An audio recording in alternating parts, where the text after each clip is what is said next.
This is Module 1.8, the impact of ICT. ICT stands for Information and Communications Technology.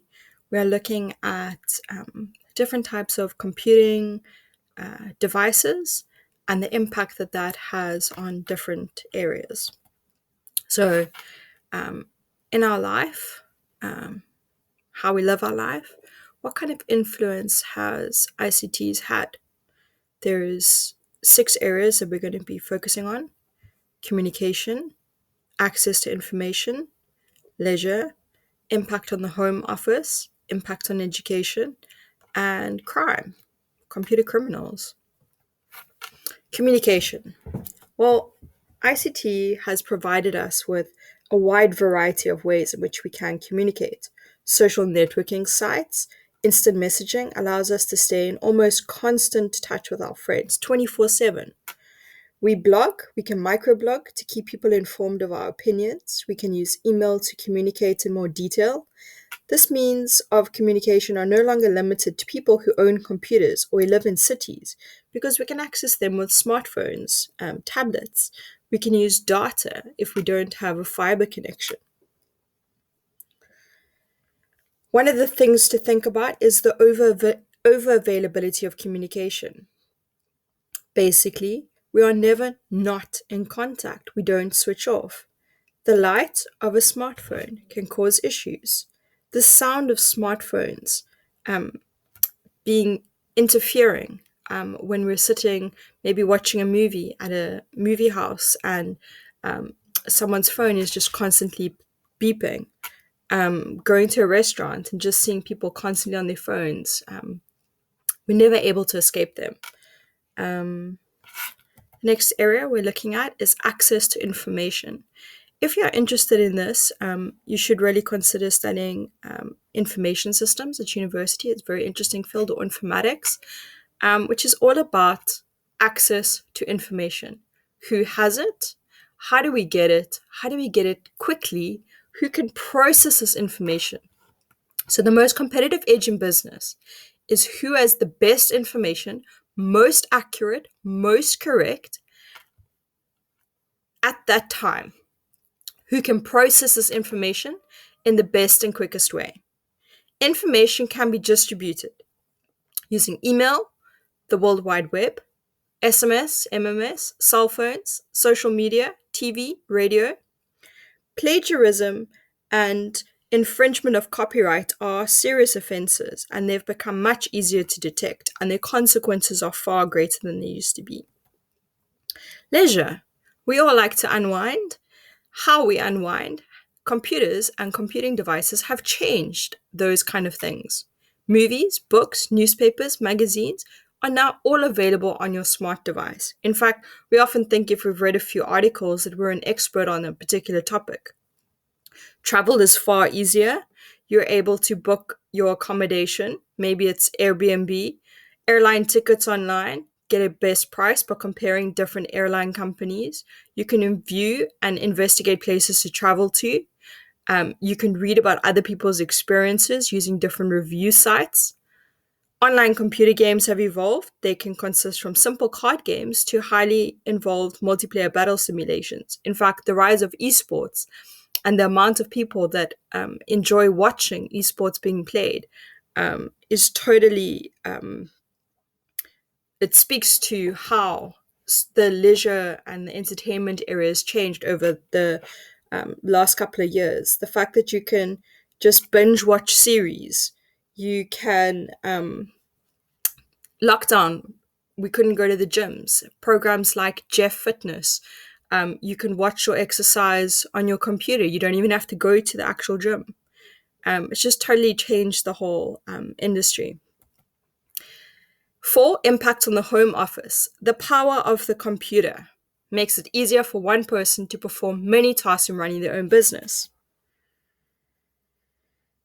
The biggest barrier to running a business from home is the money that you'll need to keep it going. One of the biggest running costs for a business is your employee's salary and wages. And one of the biggest advantages of a home office is that you don't need administrative staff for tasks that the computer will allow you to do yourself. You can type and edit your own documents. You can keep track of your accounts and manage your money. You can communicate with clients and suppliers using email, filing and organizing of your client data, advertising your product or service. The computer has made it possible for you to handle all these tasks and carry on important work, whatever your business really does. I think we've really seen this during lockdown, as many parents, adults were forced to take their work home. And a lot of companies, since we kind of a year and a half into living with the COVID pandemic, have been able to see that they don't actually have to spend huge amounts on office rental. You can actually have a lot of your employees working from home, and they meet up certain places every now and again. It's reducing contact. It's potentially saving you money. People are able to juggle their lives a bit easier without having to commute for an hour in traffic, an hour back in traffic in the day. So it really has changed the way in which people are able to continue working. In education, I think having gone through the COVID pandemic in the past year, you've been able to see um, how, in some ways, teaching can still happen.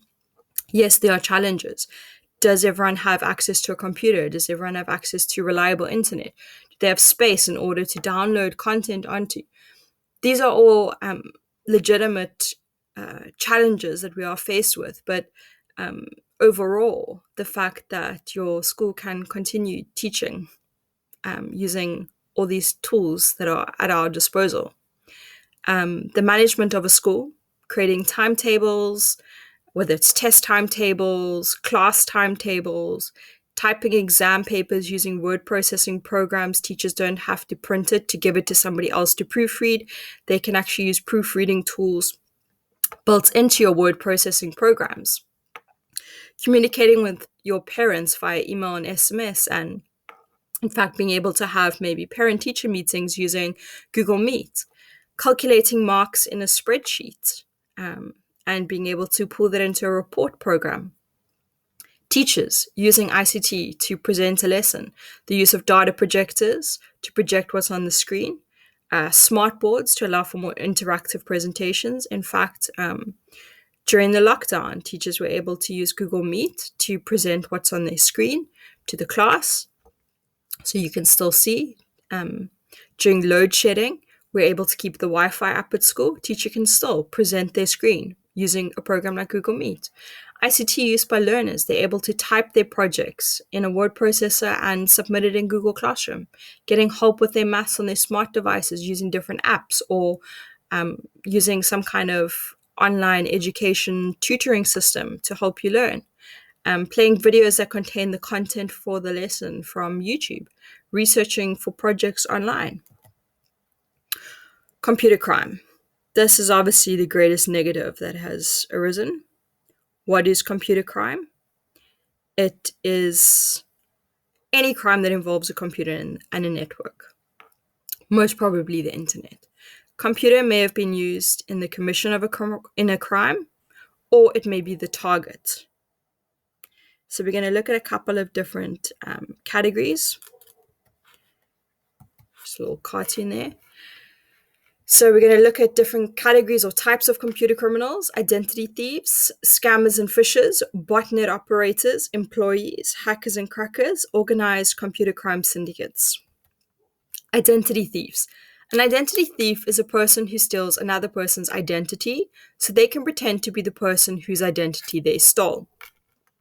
Information that they would want to steal, which are confidential, could be things like your identity number, credit card details, access codes, so your login to a bank account, your username and password, maybe to other websites, username and password, so that they can take the funds out of your account. Scammer is someone who does everything in their power to steal from another, usually by means of trickery, deceit, and force. With the accessibility and anonymity that the internet provides, scammers have become increasingly prevalent in modern times. Usually driven by personal greed or even outright amusement, they are unhindered by sympathy or morals and are the very face of human corruption. Different types of scams could be romance ones, where particularly a man will pretend to show interest in a woman. Maybe he's found her on a dating app, and will pretend to be either stuck on an oil rig or in the military, a doctor in some remote area, and they'll start a romance and they'll find ways for you to send them money. And they have no intention of coming to visit you or to even be in a proper relationship with you. They're just trying to get money out of you. You get holiday scams where people have advertised a place where you can rent, whether it's a whole holiday package, airplane, accommodation, whatever, or it's just accommodation, and you pay and you rock up at the place and you find out that you've been scammed. And some people clone government websites and they make it look very similar, and you'll pay money to get a passport processed or something like that, an identity document, and they're just taking your money. They have no intention of processing your application. Phishing. Phishing often goes with identity theft. It's the attempt to acquire sensitive information such as usernames, passwords, credit card details, sometimes indirectly money, often for malicious reasons, by masquerading as a trustworthy entity in electronic communication. So they might phone you and pretend to be from the bank. They need to verify information, and so they're trying to get you to give them whatever information they're going to find the most helpful to get your money. They might send you an email, and in the email there'll be a link. Click on this link, and it looks like a legitimate banking website. But if you look closely, you'll see that it's not exactly the same banking website. You put in your username and password, and you've given them the information that they need to get into your bank accounts.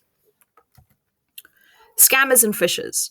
These are people who steal money from you. They do this by using phishing techniques to obtain your banking details, setting up fake websites to look like the real business that you can buy from. They're wanting you to capture your credit card details on their account, and they're going to then obviously use that to take money from you. Scaring you with fake virus alarm and try and get you to buy protection software. Offering you bogus lottery winnings or investment opportunities. There are a lot of these types of things where you can actually watch videos on YouTube to see what some of these things people are trying to do. Botnet operators. These are people who use viruses, worms, and Trojans to gain control of your computer.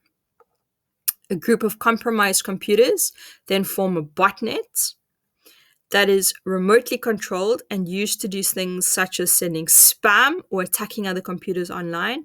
Computers that are part of a botnet are often called or referred to as zombie computers. Employees. These are often the computer criminal that you don't really think about, but they can do some of the biggest damage. The largest percentage of computer criminals are ordinary employees. What do they steal? Computer equipment, software, sensitive information, computer time, electronic funds. All these things can be easily stolen by employees as they have access to these things. Hackers and crackers. Hackers and crackers are computer criminals who break into computer systems. For a hacker, although it is an enormous challenge for a hacker to break into a computer system, it's not usually done to damage the system. It's a challenge. However, it still remains a crime to go into somebody else's system without their authorization. Hackers are often called white hat hackers. They are hired legitimately by companies that specialize in computer security. The hackers are used to trace bugs and test the security. If they're able to get in to the system, they would offer suggestions on how to improve the system. A cracker breaks into a computer system with the intention of performing some or another type of crime. Examples could be the removal of copy protection on programs and gathering of information for misuse. They're often called black hat hackers. If we have a look here, so your black hat hacker is your cracker.